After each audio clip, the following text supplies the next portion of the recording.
Բարև ձեզ, պարոն Սուրենյան, շնորհակալ եմ, որ մեր տաղավարում եք։ Սիրով։ Պարոն Սուրենյանց մինչ բուն քաղաքական օրակարգերին անդրադառնալը առաջարկում եմ մեր զրույցը սկսել մի դրվագով, որն այսօր հանրային տարբեր շրջանակների զայրույթի պատճառն է դարձել։ Եթե կհիշեք, օրերս իշխանական մի բլոգեր շուկաներից մեկում ձմերուկ վաճառող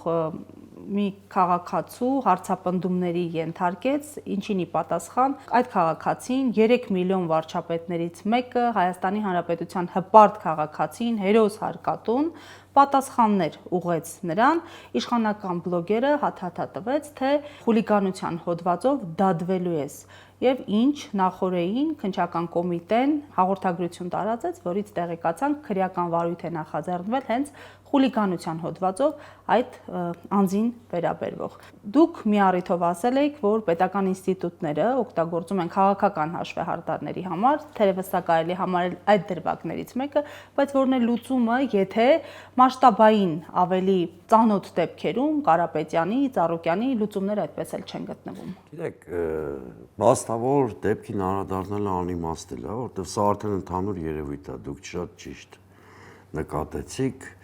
Գրառում անելու համար կարող ես այդ վիճակում հայտնվել, ի վերջո հիշում ենք, չէ, Նարեկի եւ Վազգենի դեպքը հիմնեմնիմի, այդ էլի տեղեկատվական խուլիգանության հոդվածն էին դրել։ Այստեղ ակնհայտորեն պետական ողջ ինստիտուտները դարձել են քաղաքական հաշվեհարդարի գործիք եւ այլախոհության ցանկացած դրսևորում, անկախ նրանից այդ դրսևորումը ինչպես է ուղեկցում, հա, միտեղ հրահարում են, մյուստեղ մարդը խոսք է ասում, երրորդ դեպքում ուղղակի տեսակետ է սնչեցնում, որ քիմքին դուր չի գալիս Նիկոլ Փաշինյանի, այդ բոլոր դեպքերում պետական ինստիտուտները դառնում են քաղաքական հաշվեհարդարի գործիք եւ ամբողջ ուժով ռեպրեսիվ մեքենան աշխատում է։ Սա մեր դաժան իրականությունն է, եւ դուք շատ ճիշտ նկատեցիք, եթե շատ հայտնի հեղինակավոր մարդկանց դեմ նման գործողություններ են կատարում, շարքային քաղաքացիները դառնում են շատ ավելի անպաշտպան։ Օրինակ, ձեզ թվում է իրենք չգիտեին ինչ գրեհիկ կադրեր են տարածում Գագիկ Ծառուկյանի տնից են զգետնելու դրվագները, այդ այլանդակությունը, հա, հենց դրա համար էլ տարածում էր, որ շարքային որևէ քաղաքացի որ տեսնի, մտածի, եթե Ծառուկյանի պես ազդեցիկ մարդը այդ կարգավիճակում հայտնվել, ինչ կլինի իր հետ, եթե ինքը հանդգնի իշխանությանը դեմ գնա, հա, կամ ինչ-որ բառ ասի, որը իշխանության արածի տրամաբանությանը հակառակ է, այս բոլորը տեղավորեք այդ տրամաբանության մեջ եւ այստեղ մի հատ լուծում կա, դիմադրության համակարգի ստեղծումը։ Ցանկացած մեքենա, այդ թվում ռեպրեսիվ մեքենան անսպառ չի իր պոտենցիալով։ Իրանք պետք է աշխատեն իրանց երախը հնարավորն է շատ մարդ կլանել հասարակության ահաբեկելու համար, դու պետք է աշխատես այդ երախը փշրել։ Այլ լուծում գոյություն չունի։ Այն բոլոր երկրները, որ ավտորիտարիզմը հաղթահարել են, կանգնել են դեմոկրատիայի ճանապարհին, այդ ճանապարհն են ընտրել։ Դիմադրության համակարգ է ստեղծում, որից հետո մարդ բռնելը շատ թանկ է նստում իշխանության վրա, ի վերջո հասնում ես մի հատ կետի, որ էլ մարդ բռնելը խնդիր չի լուծում։ Եթե այդ համակարգը չձևավորեցիր, վաղ ուղիղ եթերից են գալու մարդ ձերբակալեն։ Ամեն դեպքում այդ համակարգի ձևավորումը, այսպես կոչված էլիտաների գործն է, հասարակ ժողովուրդը ինքնաբուխ չի կարող այդ համակարգը ձևավորել։ Ինչու չստացվեց 8 տարիների ընթացքում ընդդիմությանը ստեղծել նման համակարգ։ Գիտեք, շատ բարդ հարց եք տալի, նախ ընդդիմությունները շատ բազմաշերտ են եղել 8 տարիներին, եղել են հաջողված պատմություններ, եղել են անհաջող պատմություններ, բայց շատ հետ չգնամ, խոսենք ես խորհրդարանական ընտրություններից առաջ, որտեղ են անցած փուլերին շատ են անդրադարձել։ Խորհրդարանական ընտրությունները արդյոք շանս էին բան փոխելու, իհարկե շանս էին։ Լավ շանս էին եւ այդ շանսը խորհրդարանական ընտրություններին մասնակցող առաջատար ուժերը բաց թողեցին։ Հիմա ինչ որ ասում եմ նաև ինքնակնադատաբար, որովհետև այնպես չի ես դիտորդ եմ եղել եմ առանցքային դերակատար, բայց չի կարելի ամեն ինչ հիմա գցել միայն Նիկոլ Փաշինյանի այլանդակությունների վրա, որովհետև այդ այլանդակությունները պարզ էին մինչև ընտրությունների նշանակման օրն էլ, չէ, այնպես չի։ որ մենք Մայր Թերեզայի տեղ ենք դրել Փաշինյանին եւ մտածում ենք, որ այս իշխանությունը ծիրուն փաթեթավորմամբ հանձնելու է մեզ։ Հետևաբար պիտի խոսենք նաեւ ընդդիմության սխալների մասին։ Օրինակ, մենք ռազմավարական մտածողություն չունեցանք, ինչի հետևանքով չկարողացանք ստեղծել այնպիսի կայուն համակարգեր, որ հետընտրական գործընթաց կարողանան սպասարկել։ Եվ չունենք պլան B, օրինակ, պլան G։ Եվ 8-ի առավոտյան հասարակության պես արթնացանք մի հատ իրավիճակում եւ ըստ էության քայլեր չունենք։ Սա կորսված շանսի մասին է։ Օրինակ ես դժվար եմ պատկերացրել, որ նման հայտարարության պարագայում քաղաքականապես պատրաստ ընդդիմությունը չպիտի արձագանքեր շատ արագ, ինչպիսին տեղի ունեցավ ընտրությունների գիշերը, եւ դերևս արդյունքները չամփոփված Նիկոլ Փաշինյանը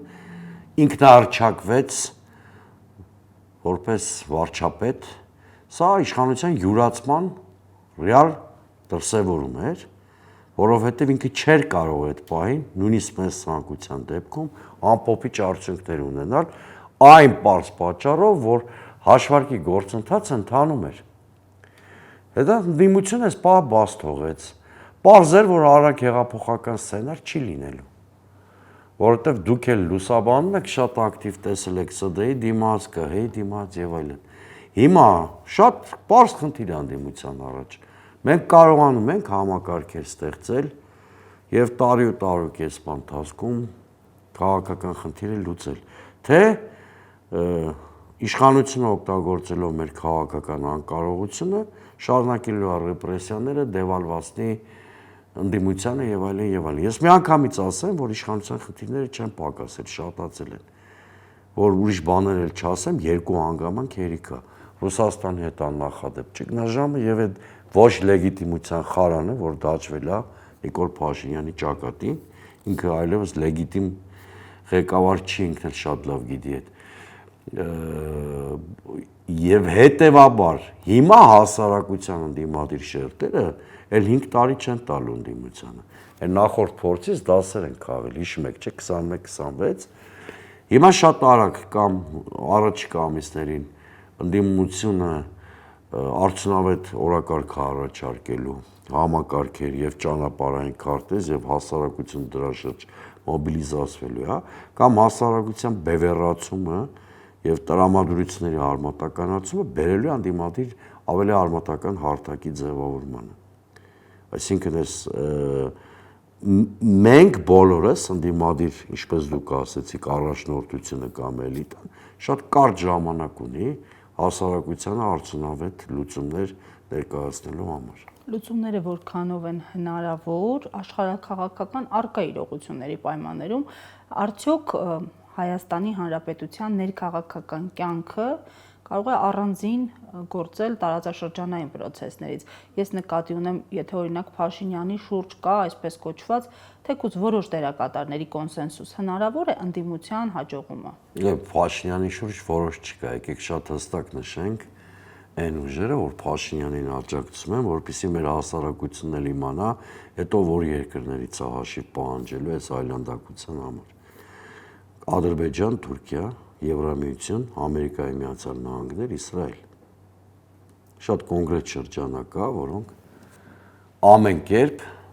ստանձնել են Փաշինյանի այս այլանդակությունների քավորությունը, բնականաբար իրենց շահերից ելնելով, շահերն էլ բազմաշերտ են, այնպես չի, որ բոլորի ակնկալիքները նույնն են։ Ով դարձրեց մեր երկիրն ու ընտրությունները աշխարհաքաղաքական շահերի բախման կիզակետ Փաշինյանը։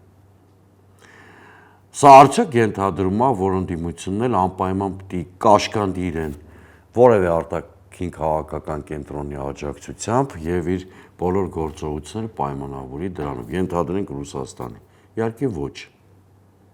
Ընդհակառակը դու պիտի փորձես արտաքին ռիսկերը կառավարելու եւ չեզոքացնելու համար հասարակության սուբյեկտությունը մեծացնես քո։ Եթե քո հասարակությանը դու գործոն դարձնես, աշխարհաքաղաքական բոլոր կենտրոնները հաշվի են նստելու այդ փաստի հետ։ Չկա տես բան, որ մեզնից բան կախված չի, նստենք, սպասենք, տեսնենք Մոսկվայում ինչ կորոշեն կամ Վաշինգտոնում ինչ կորոշեն կամ Փարիզում ինչ կորոշեն, դա պետականության ոչնչացման ճանապարհային քարտեզ կլինի, Նիկոլ Փաշինյանը հենց այդ ճանապարհով է։ Ինքնի բանը իշխանություն, երկրի ինքնիշխանության դիմաց։ Ինքը այդ բանաձևով առաջնորդվում, իր աթոռը պահելու համար արտաքին քաղաքական կենտրոններին գրեթե բոլորին տալիս այն ինչ որ ուզում են, կամ ով չի ալարում, այս երկրից իր բաժինը վերցնում է։ Ամեն դեպքում տարբեր պրոցեսներ ինքնիշխանության քողի ներքո են արվում։ Հիմա դուք հիշեցիք Ռուսաստանի հետ ճգնաժամային հարաբերությունները, այստեղ էլ շարունակ պնդում են իշխանություններն ու իշխանամերձ շրջանակները, որ սա արվում է հանուն ինքնիշխանության, եւ այս հարցի շրջանակում, եթե ռիսկայնությունը բարձրանում է տնտեսական հեռանկարի եւ համաշխարհային բանկն անգամ արձանագրումներ է անում այս առնչությամբ, հասկանալի է, որ իրավիճակին դիմակայելու համար գործող իշխանությունները պետք է ակնկալեն այլ համարժեք աջակցություն, այլ կենտրոնի համարժեք աջակցություն, բայց մենք գիտենք, որ ձրի պանիր միայն թակարդում է լինում։ Ով է լինելու այդ օգնողը մեզ այս իրողությունների պարագայում։ Կոմպենսացիոն մեխանիզմներ չկան այն կենտրոններից, որոնք թմկարում են, որոնց անունները թմկարվում է իշխանության պրոպագանդայի կողմից։ Խոսքս արևմուտքի, արևմտյան ինստիտուտների մասն է, նրանք չեն կարող կոմպենսացնել այն վնասները ակնհայտ, որը հայ-ռուսական հարաբերությունների ճգնաժամի պատճառով կարող է առաջանալ։ Խոսքը 4-ից 5 միլիարդ ամերիկյան դոլարի մասին է։ Այդ կարգի գումար ստրատեգիական բավարար նշանակություն չունենալու պատճառով որևէ մեկը Հայաստանին չի տալու, դա մոռացեք։ Հայաստանը չունի այդ ստրատեգիական նշանակությունը, որի վրա այդ կարգի խաղադրույքներ կատարվեն։ Նիկոլ Փաշինյանի պատկերացումները ինքնիշխանության մասին ըստ երևույթին ձևավորվել են Ենոքավանի պրովինցիալ միջավայրում, որովհետև դրանք որևէ աղերս չունեն ինքնիշխանության իրական հատկանիշների հետ։ Եվ ընդհանրապես Նիկոլ Փաշինյանի պահվածքը տարակույսներ է առաջանում, որովհետև ինքը երկիրը ուղղակի արտաքին կառավարման տակ է դրել։ Դուք երկիր գիտեք, որ ինքնիշխան է, որի տարածքների մի մասը օկուպացված են, որի հիմնական օրենքը փոխվում է արտաքին թելադրանքով, որի ղեկավարը ծաղրուծանակի առարկա է դառնում մի շարք միջոցառումներում։ Այս ամենը հանուն Հիշում խաղաղության եք ոնց էր կախվել Դոնալդ Թրամփի կոստյումի փեշերից, որ հիշեցնի ինքը ով է։ Միջազգային մի հատ գագաթաժողովում։ Ամեն դեպքում ասվում է, որ սա խաղաղության համար է արվում, Այսինքն ինչ խաղաղության, տնտեսական պատերազմ են բերում Ռուսաստանի հետ, դա խաղաղության ամենալավ հատկանիշն է։ դիվերսիֆիկացնում են տնտեսությունը։ Դա դիվերսիֆիկացիա չի։ Դիվերսիֆիկացիան իմ կողմից միայն կողջունվեր։ Դիվերսիֆիկացիա իր բոլոր թերություններով եղել է առաջին 3 նախագահների օրոք։ Երբ որ դա Լևոն Տեր-Պետրոսյանի ժամանակ կոչվում էր հավասարակշռ արտաքին քաղաքականություն, Ռոբերտ Քոչարյանի ժամանակ կոչվում էր կոմպլեմենտար քաղաքականություն, Սերժ Սարգսյանի ժամանակ եւ-եւի քաղաքականություն։ Օրինակ, դիվերսիֆիկացիայի փայլուն օրինակ էր, որ Հայաստանը լինելով ԵԱՏՄ անդամ, ասոց գործընկերության համապարփակ պայմանագրի ՍԵՊԱ էր կնքում Եվրամիության հետ։ Դա դիվերսիֆիկացիա էր, երբ որ դու քո արտաքին քաղաքականության հնարավորությունների շրջանակներում փորձում էիր այնպիսի քաղաքականություն վարել, որը բացառի աշխարհաքաղաքական կենտրոններից մեկի սատելիտ լինելու կարգավիճակ։ Այսը դիվերսիֆիկացիա է։ Կամ երբ որ Լևոն Տեր-Պետրոսյանը հայ-ռուսական հարաբերությունները այնպիսի մակարդակի էր հասցրել, որը պակաս ռիսկային էր դարձնում Հայաստանի մասնակցությունը Արցախյան պատերազմին, այսինքն ունենք Ռուսաստանի հետ փայլուն դաշնակցային հարաբերություններ, բայց նաև պետական ընդունելության էր արժանանում Սպիտակ տանը։ Այսա դիվերսիֆիկացիա էր։ Նիկոլ Փաշինյանը բոլոր ձվերը դրել է մի զամբյուղի մեջ։ Դա գլոբալիստական արևմուտքն է, որի շահերի տրանսլյատորը մեր տարածաշրջանում Թուրքիան ու Ադրբեջանն են, հա։ Եվ սա ճիշտ հակառակն է ինքնիշխանության մասին պատկերացումների։ Նման կախված վիճակում Հայաստանը երբեք չի եղել։ Ալիևը ցանկացած բան, որ պահանջի մի քանի ժամում ստանում է։ Ցանկացած պահանջ ձևակերպում են, մի քանի ժամ հետո Նիկոլ Փաշինյանը ինքնիշխանության անվան տակ դա ներկայացնում է որպես Հայաստանի գիծ։ Ընդհանրապես ուշադրություն դարձրեք, որ ղեկավարները տեքստում ինքնիշխանություն արտահայտությունը չարաշահում են, ուրեմն նրանք ինքնիշխանության գերեզմանափորերն են իրականում։ Թրիփի փաստաթղթում օրինակ 17 անգամ Հայաստանի ինքնիշխանության մասին հիշատակվում է։ Դա հրաշալի մի ձև է ինքնիշխանության բառի շահագործումով քողարկել այն ավերը, որ այդ նախագիծը բերելու է Հայաստանի ինքնիշխանությանը։ Թրիփի մասին խոսենք հաշվի առնելով նաև վերջին իրողությունները Սամվել Կարապետյանի, Գագիկ Ծառուկյանի ազատազրկումների համատեքստում տեսնում ենք, որ զուգահեռ մի գործընթաց է սկսել, կտրուկ աճում է մեկ այլ գործարարի Հայաստանի խոշորագույն բջջային օպերատոր Viva Armenia-ի գործող եւ Թեղուտ հանքավայրի ապագա սեփականատիրոջ ազդեցությունը այս շաբաթ հաղորդվեց, որ Հայաստանով անցնող 3+ առևտրային հիմնադրամը ղեկավարելու է հենց նա, ԽՍՀՄ ծնված, Չիկագո տեղափոխված ամերիկացի ներդրող Սոկոլովը։ Սա պատահական եք համարում դուք, թե ոչ։ Նման բանը պատահական չի կարող լինել։ Ակնհայտորեն սեփականության տոտալ վերաբաժանում է տեղի ունենում Հայաստանի Հանրապետությունում, այսինքն ազգային կապիտալին սեղմում, մեղմում ունեզրկում են կամ նման փորձ են անում, Գագիկ Ծառուկյան, Սամվել Կարապետյան, էլի դրսևորումներ են լինելու, միանշանակ են մարդիկ, ովքեր այսօր լոյալ են Նիկոլ Փաշինյանին, երբ իրենց կոմֆորտ զոնայում են զգում, իրենք էլ են ունեզրկվելու, որտեվ այնուամենայնիվ իրենք էլ են ազգային կապիտալի ներկայացուցիչներ եւ տնտեսության մեջ սկսելու են արտաքին քաղաքականության հետ ուղղակի կապ ունեցող բանա, այլ որ ռևերս են անում Ռուսաստանից դեպի արևմուտք, այդ ռևերսը վերաբերելու է նաեւ տնտեսության կառուցվածքի, շուտով նոր անուններ կհայտնվեն, որոնք Նիկոլ Փաշինյանի օլիգարխիատը կլինեն։ Այդ միտումը հեռանկարային չի դարձնում թրիփը։ Ոչ։ Նախ այդ ունեզրկման գործընթացը, որ Փաշինյանը սկսել է, հələ ինքը չի մարսել, այդ մի մոռացեք։ Նկատի ունեմ Կարապետյանի, Ծառուկյանի նկատմամբ կատարվածը, այդ մարդիկ ձեռքերը ծալած չեն նստելու եւ միջազգային արբիտրաժում փորձելու են վիճարկել իշխանության ակնհայտ ապօրինի քայլերը եւ ի վերջո Նիկոլ Փաշինյանը հավերժական չի։ Եվ ի վերջո այնպես չի, որ հեծը եւ Արարատ ցեմենտը գնելու համար հերթեր են գոյանալու, որտեղ որևէ մեկը չի ուզում վիճահարույց գույքը, խլված գույքը գնել հետագա խնդիրներից խուսափելու համար։ Սա մեկ։ Երկրորդը, ինչ վերաբերում է ձեր ավելի գլոբալ հարցին, թրիփին, ավելի մշուշոտ նախագիծ քան թրիփն հիմա գոյություն չունի։ Այն պարամետրերով, որ ստորագրվել է այդ փաստաթուղթը անցած տարվա օգոստոսի 8-ին, այդ պարամետրերով ինքը գործել չի կարող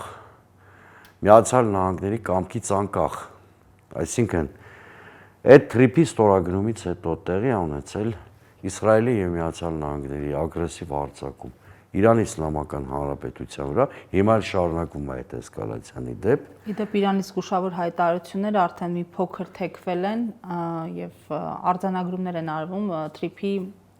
անկանխատեսելի հեռանկարի հետ կապված։ Տեսեք, երբ որ ստորագրվել է Իսլամաբադում 14 կետանոց ժամանակավոր զինադադարի փաստաթուղթը, անկախ նրանից, որ հիմա դա չի կատարվում, այդ փաստաթուղթը արտացոլում էր Միացյալ Նահանգների եւ Իսրայելի ստրատեգիական պարտությունը պատերազմում, որտեղ սա մի պատերազմ էր, որտեղ Միացյալ Նահանգների եւ Իսրայելի չհաղթելը հավասարազոր է պարտության եւ ընդհակառակ Իրանի չպարտվելը հավասարազոր է հաղթանակի։ Եվ օրինակ Հորմուզի նեղուցի կապիտալը ձեռք բերեց Իրանը։ Օրինակ Իրանը հասավ նրան, որ բանակցություններում քննարկվում է Պարսից ծոցում ամերիկյան ներկայության սահմանափակման հարցը։ Ինչ է կարծում, Իրանը իր մի հարևանությամբ ձգտելու է Միացյալ Նահանգների ներկայության սահմանափակման, իսկ իր հյուսիսային սահմանին, այսինքն հայ-իրանական սահմանին, թույլ է տալու 99 տարով Միացյալ Նահանգների ինստիտուցիոնալ ներկայություն, բնականաբար ոչ։ Բնականաբար ոչ։ Հետևաբար թրիփ այն պարամետրերով որ ստորագրվել է գործել չի կարող։ Եթե այնտեղ չներառվեն Իրանի Իսլամական Հանրապետության եւ Ռուսաստանի շահերը, այդ պրոյեկտը չի գործելու։ Այդ պրոյեկտը լավագույն դեպքում դառնալու է աշխարհաքաղաքական շահերի բախման կիզակետ։ Իրանի Իսլամական Հանրապետությունից հնչող հայտարարությունները լսեք, կարդացեք, հատկապես այն տելեգրամյան ալիքները, որ Պահապանների կորպուսի հետ են կապված։ Եվ ի դեպ, մեր արևմտամետ շարլատանների համար մի բան եմ ուզում ասեմ։ Պատերազմի թեժ պահին Իրանի բոլոր հարևանները գրեթե թիրախավորվեցին Իրանի կողմից, որովհետև այս կամ այն կերպ մասնակցում էին Միացյալ Նահանգների եւ Իսրայելի ավանտյուրային։ Չթիրախավորվեց Հայաստանը։ Ասենք մարդկանց մոտ հարց չի առաջանում, ինչու։ Նախ որտեղ այդ թրիփը չկար, երկրորդը որտեղ ստեղ կանգնած են ռուսական զորքեր։ Այդ անվտանգության երաշխիքը ոչ թե դատարկ խոսքերը։ Անվտանգության երաշխիքը նման բաներ են։ Ոչ թե դատարկ հայտարարություններ, հեսա նավերը կգան անգլիական կամ եսիմով կգա մի հատ արևմտամետ գործիչ էլ կա Հոլանդիայից գազաբերում եւ այլն։ Դրանք չեն անվտանգության երաշխիքները։ Անվտանգության երաշխիքները այն ինչ որ կա։ Լավն է, վատն է, դա։ Իսկ ամերիկյան ներդրումները ամերիկյան ներդրում, ես ասում եմ թրիփը շատ մշուշոտ է, մեկ, երկրորդը առայժմ 200-250 միլիոն դոլարի մասին են կարծեմ խոսում, որը շատ սահմանափակ գումար է, եւ երրորդը այդ ներդրումները անվտանգության երաշխիքի տակ չեն տալիս։ Որևէ անվտանգության երաշխիք քեզ Միացյալ Նահանգները չեն տալիս կամ արևմտյան որևէ երկիր, այդ թվում մեզ իսկապես բնական բարեկամ համարվող Ֆրանսիան։ Արևմուտքի տված անվտանգության երաշխիքը քեզ շատ պարզ է։ Իրանք ասում են ընդունիր Ադրբեջանի եւ Թուրքիայի պայմանները,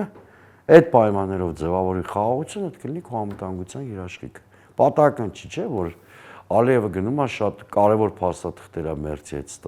ստորագրում, մյուս օրը Մերցը զանգում է Նիկոլ Փաշինյանին եւ խաղաղության ուղղությամբ ձեռնարկվելիք անհրաժեշտ քայլերի մասին է խոսում։ Այսինքն էլի Նիկոլ Փաշինյանին հորդորում են կամ դրդում են իջեցնել նշաձողը հայ-ադրբեջանական հարաբերություններում։ Հիմա էլ պարզ է, չէ՞, ասում են բանը, մանավանդ բանել է, անօրինական ղեկավարել է արդեն, ոչ լեգիտիմ, ասում են բան արա,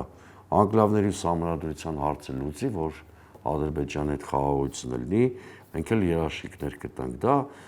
2021 թվականի դեկտեմբերից սկսած մենք այս ցիկլի մեջ ենք։ 2021 թվականի դեկտեմբերից անդադ Արևմուտքը Հայաստանին հորդորում է իջեցնել նշաձող հայ-ադրբեջանական հարաբերություններում, այդ գնով հասնել խաղաղության, այսինքն Վերսալյան մոդելով մենք ականատես ենք մի ճանապարհային քարտեզի, որտեղ Հայաստանին պարտադրվում է բովանդակային կապիտուլյացիա ըստ էության։ Ամեն դեպքում արդեն այս վերջին դրվագը նաև նոր ձևավորված խորհրդարանի դաշտում է լինելու, որովհետև սահմանադրական մեծամասնություն ԿՊ-ն չունի եւ սահմանադրության փոփոխության հարցը մի քանի ճանապարհ ունի, ուղիղ ճանապարհներ, կամ ազգային ժողով, կամ հանրաքվե։ Ինչ կարող է անել ընդդիմությունը։ Նախ պիտի շատ ուշադիր լինել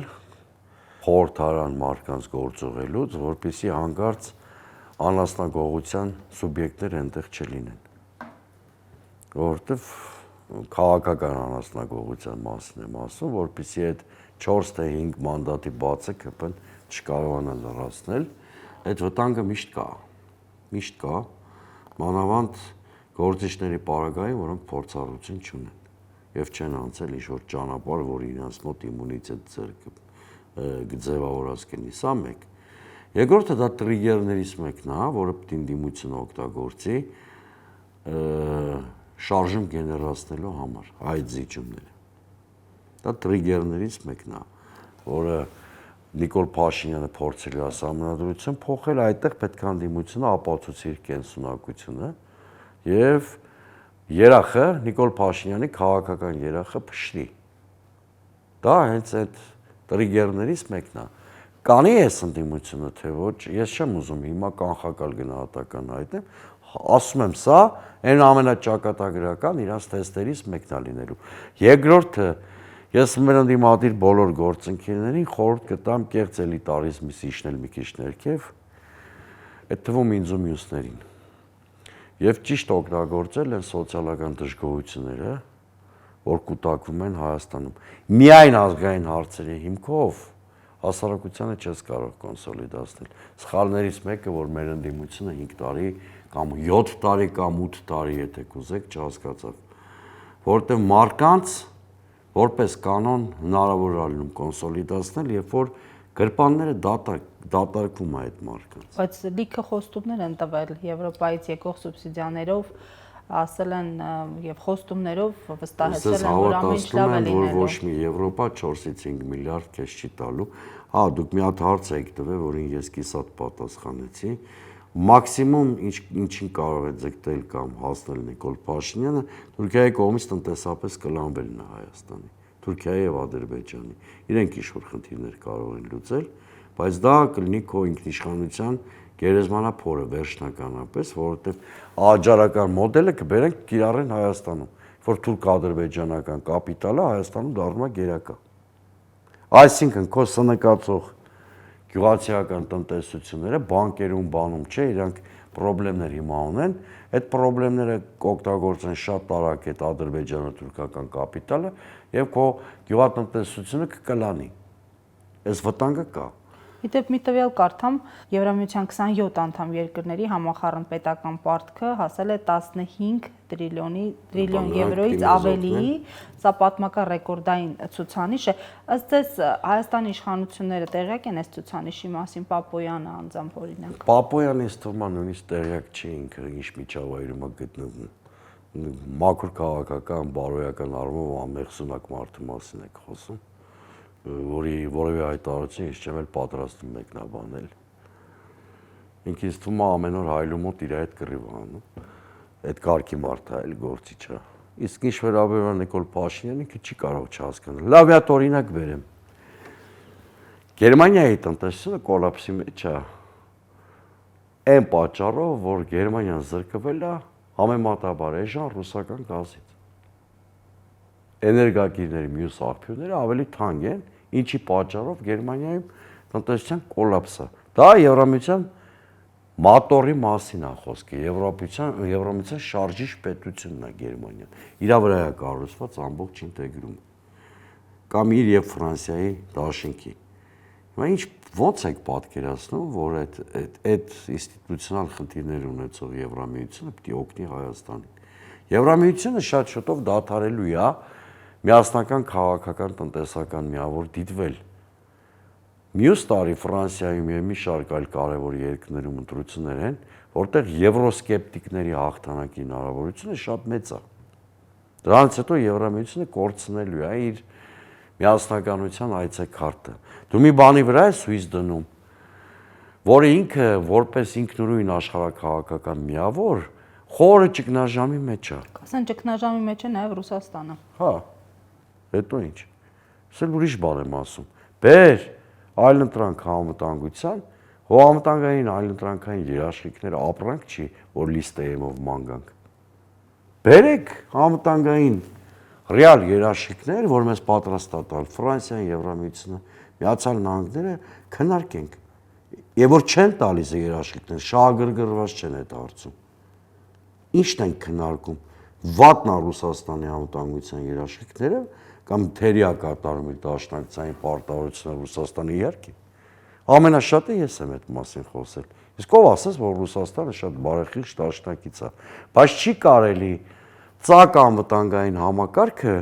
համեմատել դրա չգոյության հետ։ Բայց Թրամփի WhatsApp-ի համարը Միշելն էլ WhatsApp-ի համար երևի ուներ։ Արցախը կործանելուց էլ անվտանգության երաշխիքներ էր տալի։ Միշելին երևի Նիկոլ Փաշինյանը մեծ ցանկության դեպքում անգամ չի կարող գտնել։ Հետո իմ ունեցած տեղեկատվությամբ, այսինքն միջազգային մամուլի նղում անելով եմ ասում, Միացյալ Նահանգների նախագահը հեռախոս չի պահում բջջային անձնական, ըստ որ դժվար WhatsApp-ի համար ունենա։ Նիկոլ Փաշինյանի ծաղրելու համար կարող է Թրամփը ուրիշ բան էլ մյուս անգամ խոստանա։ ասենք ասի ՄԱԿ-ի հաջորդ ասամբլեայում քեզ առաջարկելու եմ ՄԱԿ-ի գլխավոր քարտուղարի պաշտոն։ Դա ինչ-որ լուրջ ընդունենք։ Ես ասում եմ կախվել էր փեշերից, հիշեցնում էր ինքը ով է։ Այդ հետաքրքիր է, որ WhatsApp-ով զանգեր Թրամփին, այդ իր կոտրված անգլերենով ոնց էր բացատրելու ինքը, որ երկրի նախագահն է։ Վարչապետն է կներեք։ Իսկն այդ բանը, հետո Թրամփին մնացել է ընդամենը 2 տարի։ Հեսա միջանկյալ ընտրություններն էլ կանխատեսելիորեն հանրապետականները պարտություն են կրելու, ինքը դառնալու է կաղ բադիկ, ոնց որ իրանց քաղաքական բառապաշարում օգտագործում, կիսաիշխանություն ունեցող մարդ։ Այդ փրփուրը որ քերես, մաքրես թրիպի վրայից, տակը մնում է Զանգեզուրի միջանց, բոլորն է գիտեն։ Պատական չի, որ Ադրբեջանի մեջլիսում արդեն առաջարկում են Ալիևի երթուղի կոչել այդ ճանապարհը։ Թրամփը այսօր կա, վաղը չկա, դա բան չի։